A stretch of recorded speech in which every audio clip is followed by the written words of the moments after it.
Bismillahirrahmanirrahim. Assalamualaikum warahmatullahi wabarakatuh. Perkenalkan, nama saya Bagas Saputra dari Informatika Angkatan 25. Di video ini, saya akan mendemonstrasikan dan menjelaskan proyek UAS sistem digital saya, yaitu mengenai Smart Home Energy Management System berbasis ESP32. Perangkat lunak yang saya gunakan, yaitu pertama adalah Walkwi sebagai simulator Smart Home Energy Management Systemnya, dan juga ada Blinks Console dan juga API Editor. Dan juga saya menggunakan OBS untuk merecord video ini. Jadi langsung saja, kalian bisa cari Walkway di browser, lalu klik dan akan ada pilihan daftar atau sync up. Dipastikan kalian melakukan sync up terlebih dahulu, atau kalau sudah mempunyai akun Walkway-nya, kalian bisa login terlebih dahulu. Setelah kalian melakukan sync up ataupun login, kalian akan dibawa ke halaman ini. Di sini, karena kita akan membuat Smart Home Energy Management System berbasisnya ESP32, maka di sini kita pilih ESP32, lalu kalian scroll sedikit. Di sini ada status templates. Kita di sini ambil pilihan yang ESP32. Nah, selanjutnya kalian akan dibawa ke halaman ini, yang dimana di sini ada perangkat ESP32-nya, dan ini ada sebuah codingan yang nantinya akan kita program untuk menjalankan sebuah simulasi Smart Home Energy Management Systemnya. Untuk kelancaran sebuah simulasinya, kita memerlukan beberapa komponen tambahan, yang di sini kita memerlukan beberapa komponen, yaitu seperti LED, push button, potensioner, DHT22, LCD 12G, buzzer, resistor, dan breadboard. Untuk menambahkan komponen-komponen tersebut, di sini ada tombol plus, kalian pencet aja. Nah, di sini ada beberapa pilihan. Kita akan mengambil komponen-komponen yang diperlukan saja. Komponen pertama yaitu eh, 4 buah LED dengan warna yang berbeda. Di sini kalian klik aja LED-nya sebanyak 4 kali.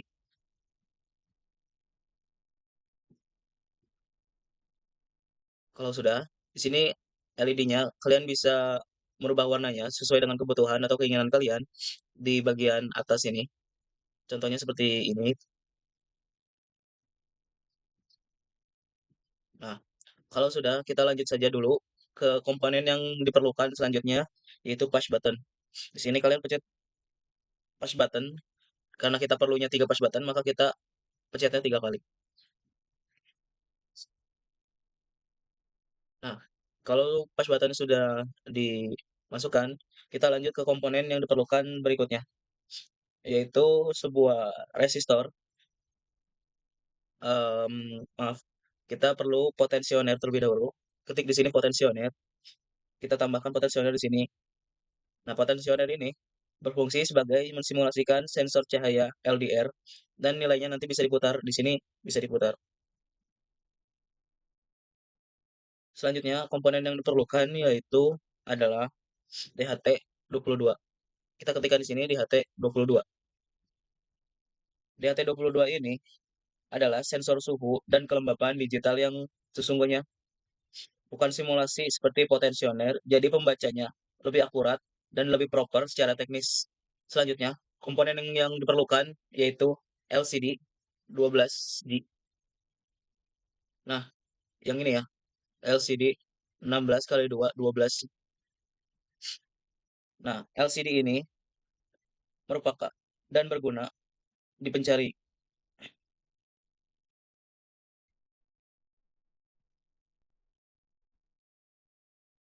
LCD ini berguna sebagai menampilkan satu sistem langsung di rangkaian, sehingga kita bisa melihat kondisi sistem tanpa harus membuka serial monitor. Selanjutnya, komponen yang digunakan yaitu adalah buzzer. Kalian ketikkan di sini buzzer, lalu klik. Nah, buzzer sendiri merupakan alat yang digunakan untuk sebagai alarm kalau semisal sistem yang kita buat terjadi overload. Nah, selanjutnya komponen yang kita perlukan yaitu 4 buah resistor. Resistor ini sebagai sambungan kita di ESP32 dan LED. Dan di sini untuk resistornya kita bisa ubah ke 220 ohm.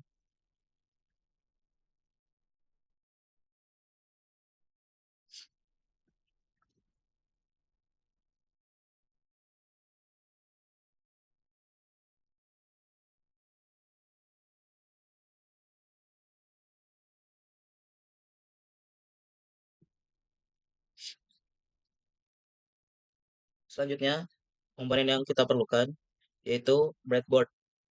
Nah, breadboard ini berguna sebagai penambah slot karena di ESP32 ini ada beberapa slot ataupun pin yang limit, maka kita memerlukan ESP32 agar pin ini bisa lebih banyak gitu.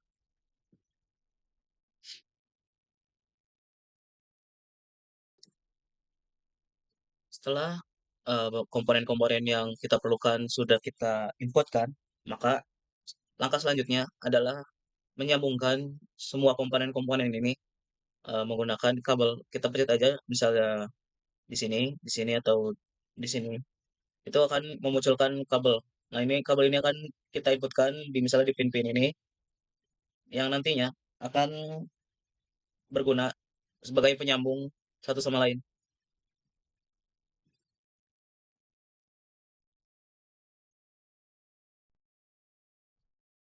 Nah, di sini kalau semua komponen sudah disambungkan, tapi tenang aja, saya akan menjelaskan eh, komponen mana harus disambungkan kemana. Untuk pertama-tama, saya akan menyambungkan pin dari pin JND SP32 menuju breadboard agar eh, pin JND menjadi pertama karena di ESP32 itu hanya memiliki 3 pin JND sedangkan JND yang diperlukan itu lebih dari 3, maka kita perlukan breadboard. Di sini saya sambungkan dari JND dari ESP32 JND 1 menuju breadboard bagian minus, otomatis semua satu baris minus ini merupakan JND. Selanjutnya kita fokus ke potensioner di sini. Potensioner memiliki 3 sebuah pot ataupun pin yang akan disambungkan nantinya. Di sini yang pertama ada JND, yang kedua ada SIG, yang ketiga ada VCC. Karena JND tadi sudah disambungkan ke breadboard, maka JND di potensioner ini akan disambungkan ke breadboard bagian minus. Untuk VCC itu kita sambungkan ke kolom merah breadboard. Oh ya, tadi lupa dijelaskan bagian plus ini merupakan bagian untuk VCC. Saya sudah sambungkan dari eh, ESP32-nya menuju breadboard agar pin untuk VCC itu bertambah. Jadi otomatis bagian yang plus ini, satu baris plus, itu merupakan VCC. Untuk SIG-nya, ini SIG kita langsung masukkan ke pin 35 dan yang satu lagi itu ke pin 34. Kenapa ke pin 34 atau 35? Karena pin ADC atau analog to digital converter dirancang khusus untuk membaca sinyal analog pada ESP32. Pin ini bisa membaca nilai antara 0 sampai 4095. Tidak semua pin ESP32 bisa membaca sinyal analog. Jadi kita harus pakai pin yang memang support ADC. Selanjutnya kita fokus ke DHT22-nya. DHT22 ini mempunyai 4 buah pin, yaitu ada VCC, SDA, NC, dan JND. JND kita akan sambungkan ke breadboard bagian minus, SDA kita sambungkan ke bagian GPO yang pin 4 di SP32. Kenapa ke kenapa kita sambungkan ke pin GPO 4?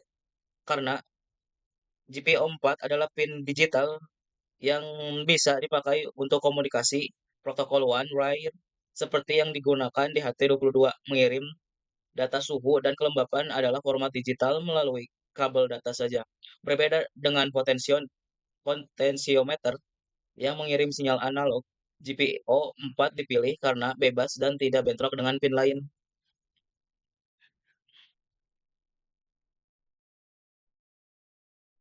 Untuk bagian VCC-nya, kita akan masukkan ke breadboard bagian plus karena sudah dipindahkan dari VCC bagian ESP32-nya ke bagian breadboard. Selanjutnya, kita fokus ke LCD 12C. Di sini LCD 12C itu memiliki 4 buah pin. Nah, pin yang pertama yaitu JND yang sudah jelas tadi sudah dijelaskan juga.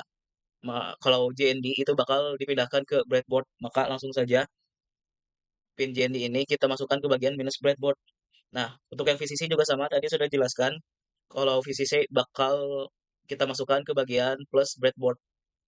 Selanjutnya, kita masukkan SDA ke bagian ESP32-nya di GPO 21. Kenapa? Oh ya, dan juga SCL kita masukkan ke GPO 22 di ESP32. Kenapa harus GPO 21 dan 22? Karena GPO 21 dan 22 adalah pin 12C default pada ESP32. 12C atau Inner Integrated Circuit adalah protokol komunikasi yang menggunakan dua kabel SDA untuk data dan SCL untuk clock. ESP32 sudah dirancang agar GPO 21 dan 22 menangani 12C secara hardware yang komunikasinya lebih stabil dan efisien. Kalau dipaksakan ke pin lain, bisa error atau tidak stabil.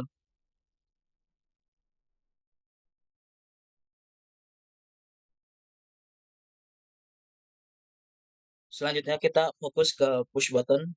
Nah, push button ini memiliki 4 buah pin yang kita perlukan hanya 2 buah pin saja atau di sini kita sebutnya adalah kaki. Nah, kaki pertama yaitu kita sambungkan ke GPO ESP32 dan kaki keduanya kita sambungkan ke JND kolom biru breadboard. Button yang pertama yaitu button saya sebut button peer, kita sambungkan ke GPO 25. Yang kedua itu ada button mode hemat, kita sambungkan ke GPO 26 dan yang ketiga yaitu button manual overdrive, kita sambungkan ke GPO 27. Kenapa kita sambungkan ke GPO 25, 26 dan 27? Karena ketiga pin ini adalah pin digital bebas yang tidak punya fungsi khusus selain di ESP32. Jadi aman dipakai untuk input button. Pin-pin seperti GPO 0212 itu punya fungsi khusus saat booting dan bisa menyebabkan masalah kalau dipakai sembarangan. Kenapa kaki button ke JND bukan ke 3 V3? Karena kita menggunakan input pull up di kode. ESP32 punya resistor pull up internal yang bisa diaktifkan lewat kode. Saat input pull up aktif, pin selalu terbaca high saat tombol ditekan. Saat tombol ditekan, pin terhubung ke JND sehingga terbaca low. Cara ini lebih sederhana karena tidak perlu resistor eksternal tambahan. Selanjutnya kita fokus ke LED dan resistor. Untuk LED sendiri, urutan sambungannya adalah GPO ESP32, resistor, kaki A LED, kaki A LCD, lalu ke GND. Lampu hijau kita sambungkan ke GPO 16, lampu merah kita sambungkan ke GPO 17, LED warna kuning kita sambungkan ke GPO 18, dan lampu warna biru itu kita sambungkan ke GPO 19. Lampu warna hijau itu kita sebut di sini sebagai lampu, dan warna merah kita sebut di sini sebagai kipas. Warna kuning di sini kita sebut sebagai relay dan warna biru sebagai indikator mode. Kenapa yang dipilih yaitu GPO 16 sampai 19? Karena keempat pin ini adalah pin digital output yang bebas dan stabil, tidak punya fungsi khusus yang bisa menyebabkan konflik. Kenapa harus lewat resistor dulu sebelum ke LED? Karena LED tidak punya hambatan internal yang cukup untuk membatasi arus. Karena kalau langsung disambungkan dari GPO ke LED tanpa resistor, arus yang mengalir terlalu besar. LED bisa terbakar dalam hitungan detik, bahkan pin GPO ESP32 bisa rusak permanen. Resistor 220 ohm membatasi arus ke sekitar 15 miliampere yang merupakan nilai aman untuk LED. Kenapa kaki A yang disambung ke GPO, bukan kaki C? Karena arus listrik mengalir dari kutub positif ke kutub negatif. GPO adalah sumber tegangan positif, GND adalah negatif. Kaki A atau anoda adalah kutub positif LED. Kaki C atau katoda adalah kutub negatif LED. Jadi, jalur arusnya GPO positif ke resistor, dari resistor ke kaki A positif, lalu melewati LED, setelah itu kaki C negatif menuju ke GND negatif. Kalau dibalik, kaki C ke GPO dan kaki A ke GND, arus tidak bisa mengalir karena berlawanan dengan sifat dioda, sehingga LED sama sekali tidak akan menyala. Selanjutnya, kita akan fokus ke buzzer. Buzzer mempunyai dua kabel, yaitu eh, merah dan juga hitam.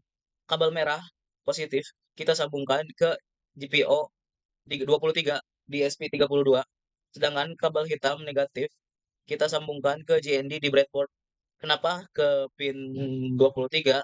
Karena pin 23 adalah pin digital yang bebas dan bisa menghasilkan sinyal PWM untuk mengontrol buzzer. Tidak perlu resistor karena buzzer punya impedansi internal sendiri.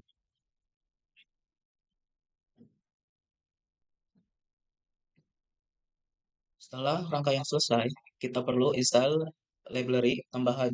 Kita klik tab Library Manager Editor di sini, lalu klik tanda plus di sini. Pertama, library yang kita install adalah Blink.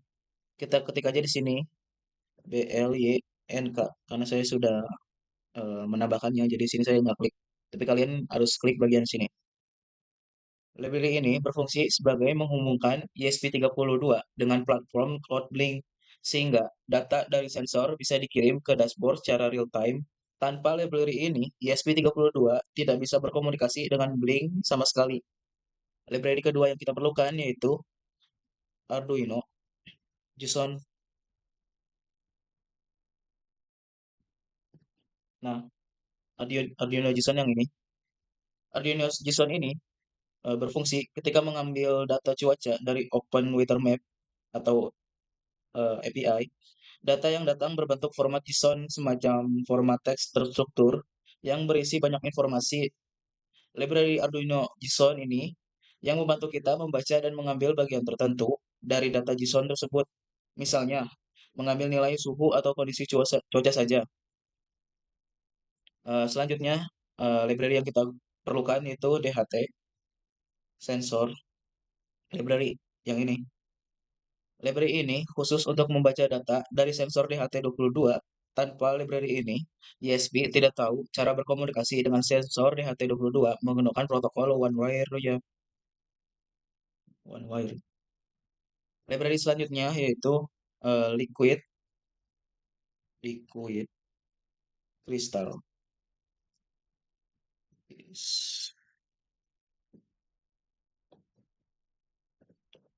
Liquid crystal 12C.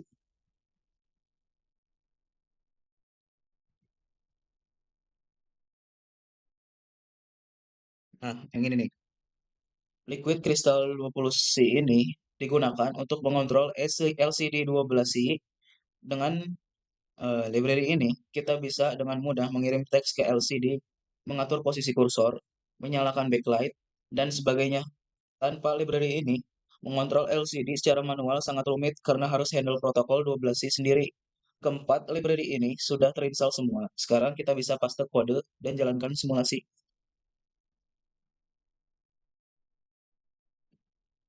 Nah, ini kode yang sudah saya buat ya,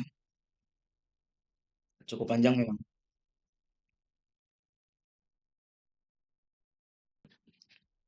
Sekarang kita menuju ke Blink. Kalian buka Blink IO, pastikan di sini kalian sudah sync up dan login. Di sini kita buat template Smart Home Energy, lalu tambahkan data stream untuk setiap data. Kalian akan dibawa ke sini di dashboard ini, klik create dashboard. Nanti setelah dashboard kalian sudah terbuat, akan muncul ke bagian developer zone di sini. Ini di bagian sini kalian akan muncul dashboard yang telah kalian buat. Kalian pencet aja di sini. Misalnya saya sudah buat di sini smart home energy.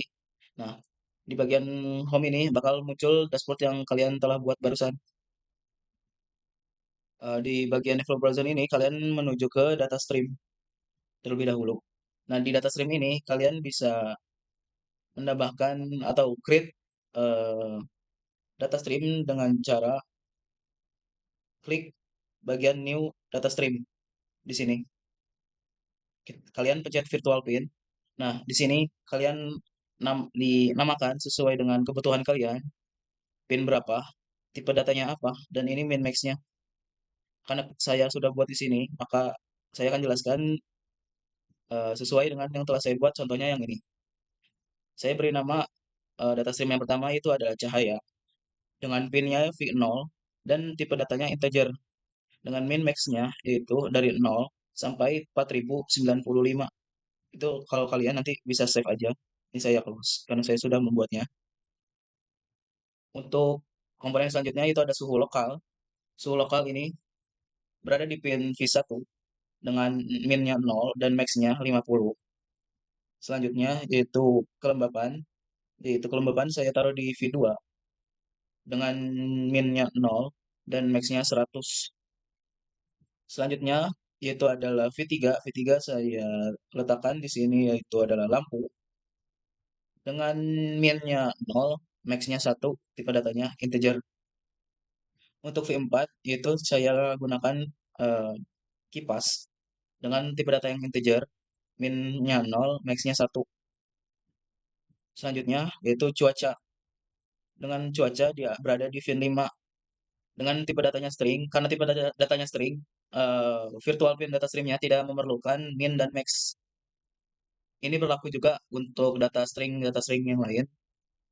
Seperti di sini ada bagian eh, mode. Ini menggunakan data string juga. Kalian jadi cuma input nama dan pinnya berapa. Untuk V6 saya menggunakan mode dan V7 juga string. Itu berisi WiFi status. Untuk V8 yaitu saya gunakan untuk suhu luar, di mana min-nya itu 0 dan max-nya 50 dengan tipe datanya integer. Untuk selanjutnya yaitu V9 saya gunakan untuk deteksi peer yang dimana tipe datanya integer dengan min-nya 0 dan max-nya 1. Kalau kalian sudah membuat semua data streamnya, di sini ada tulisan save and apply. Kalian pencet aja save and apply, maka data stream kalian sudah tersimpan. Lalu selanjutnya kalian masuk ke bagian web dashboard.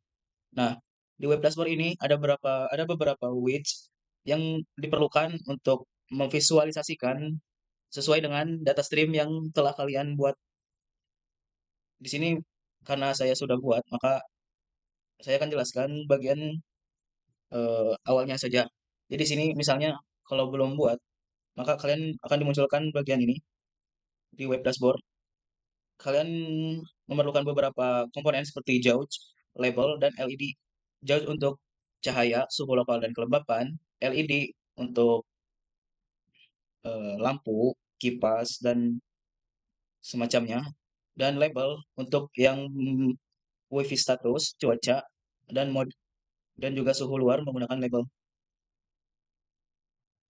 Semua data ini bakal terdata secara real time dari ESP32 terpantau di dashboard Blink dari mana saja. Kalau kalian misalnya saya letakkan di sini jobs baru ya, ini sebagai contoh aja. Kalau kalian mau ngeditin jobs baru di sini, kalian pencet yang logo setting di sini. Nah, ini kalian ketik aja di sini data stream yang setelah kalian buat sesuai dengan keperluannya. Nanti otomatis misalnya yang ini, nah ini bakal kedetek gitu, cahaya. Nanti kalian pencet save aja. Karena saya sudah buat, maka saya cancel. Kalau semua data stream kalian sudah visualisasikan di web dashboard, maka kalian pencet aja di sini save and apply. Jika sudah kalian membuat data stream dan web dashboardnya yang tadi, kalian bisa masuk ke bagian home lagi. Nah, di sini ada ID-nya. kalian bisa copy aja di sini karena ini bakal diperlukan di bagian WP-nya. Kita inputkan di bagian programnya dan di sini juga ada auto token ya. Kalian bisa copy di sini. Nah, ini juga bakal diperluin di bagian program di WP-nya.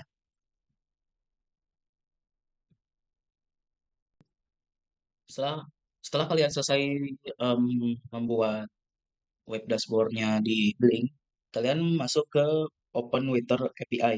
Nah, Open Waiter API ini kita akan mengambil sebuah key yang dimana key ini berguna sebagai eh, data cuaca yang kita perlukan nantinya di sistem smart home yang kita buat. Kalau cuaca hujan, kipas otomatis dibatasi. Kalau API gagal atau timeout dalam 5 detik, sistem tetap jalan menggunakan sensor lokal sebagai fail safe. Inilah pentingnya mekanisme fail safe pada sistem IoT. Karena kalian pastikan di sini sudah login ataupun sync up, kalian bisa menuju ke My API Key. Di sini kalian pencet API Key dan ini API Key kalian salin nanti kalian akan perlukan API Key ini di sistem smart home yang kalian buat di Walkaway. Kalian akan inputkan API Key kalian ke sistem codingannya. Setelah kalian mendapatkan kode dari Blink dan juga API, kalian masukkan di sini kode-kodenya. Di sini ada ID, template name Smart Home Energy, dan ini auto tokennya.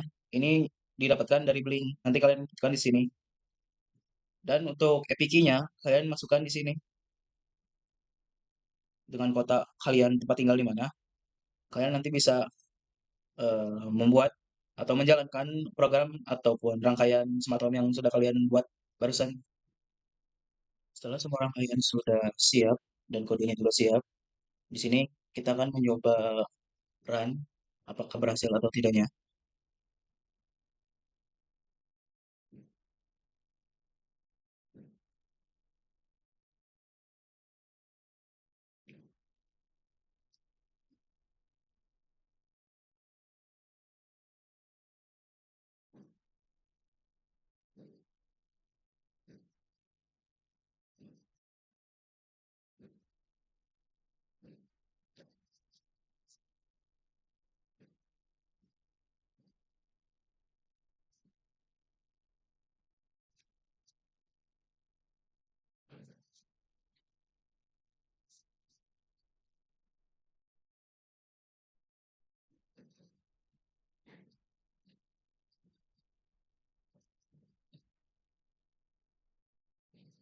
Nah, seperti yang sudah dilihat ya, di sini semua keterangan telah terbaca. Di sini juga WiFi oke, API oke, temperatur 24 Celcius, dan rangkaian ini juga bisa kita cek di Blink apakah ke connect. Nah, di sini ke connect ya, statusnya online. Kita bisa pencet aja. Nah, ini sudah ke ini ya, sudah tersambung dari Walkway ke bagian Blink konsolnya. Bisa dilihat sini WiFi statusnya connect ya, suhu luar 27 sekarang. Modenya auto, cuacanya lagi berawan, clouds, dan cahayanya segini, suhu lokal segini, kelembabannya 40. Ya, sesuai berarti ya temperatur 24 C. Sini suhu lokalnya 24. Ya, jadi seperti itu ya mengenai demonstrasi penerapan smart home manajemen menggunakan ESP32 di Walkway. Eh, Cukup sekian dari saya. Wassalamualaikum warahmatullahi wabarakatuh.